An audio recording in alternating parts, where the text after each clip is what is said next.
18 જૂન એટલે એમએસ યુનિવર્સિટીમાં વિદ્યાર્થીઓના બેઠકો અને વીસીની તાનાશાહી વિરુદ્ધ ભૂતપૂર્વ વિદ્યાર્થી નેતાઓ દ્વારા છેડાયેલા આંદોલનને લઈને કાળો દિવસની ઘોષણા કરી હતી, જેને 1 વર્ષ પૂર્ણ થતાં જ વિદ્યાર્થી સંગઠન દ્વારા માં સરસ્વતીની પૂજા અર્ચના કરવામાં આવી હતી।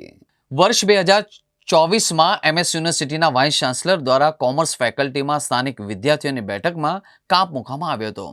સર સયાજીરાવ ગાયકવાડ દ્વારા એમએસ યુનિવર્સિટીના સ્થાનિક વિદ્યાર્થીઓને અભ્યાસ કરવાનો સંપૂર્ણ હક આપવામાં આવ્યો હતો। તેમને આપેલી યુનિવર્સિટીમાં વડોદરાના સ્થાનિક વિદ્યાર્થીઓને જ વંચિત રાખવામાં આવ્યું હતું, જેના ભાગરૂપે વડોદરાના સ્થાનિક વિદ્યાર્થીઓને સંપૂર્ણ બેઠક મળે અને વડોદરાના સ્થાનિક વિદ્યાર્થીઓને 90% બેઠકો આપવામાં આવે એ માટે વર્ષ 2024માં 18 જૂનના દિવસે એમએસ યુનિવર્સિટીના ભૂતપૂર્વ વિદ્યાર્થીઓ,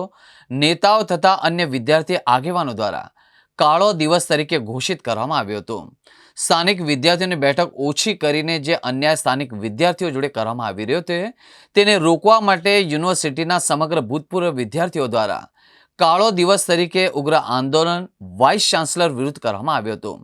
આ સમગ્ર આંદોલનને ઉગ્ર બનતા જ એમએસ યુનિવર્સિટીના વાઇસ ચાન્સલર દ્વારા તાત્કાલિક ધોરણે વડોદરા શહેરના સ્થાનિક વિદ્યાર્થીઓ માટે કોમર્સ ફેકલ્ટીમાં બેઠકો વધારવાની જાહેરાત કરવામાં આવી હતી। આજરોજ 18 જૂન છે એટલે કાળો દિવસ एमएस यूनिवर्सिटी માટે ખૂબ જ દુઃખદાયક હતો। स्टूडेंट यूनियन एजीएसयू के कार्यकर्ताओं के द्वारा आज रोज फैकल्टी ऑफ कॉमर्स की मेन बिल्डिंग पर मां सरस्वती की पूजा और अर्चना की गई। उनको हार फूल जो है वो अर्पण किए गए। गत वर्ष साल 2024 18 जून को जो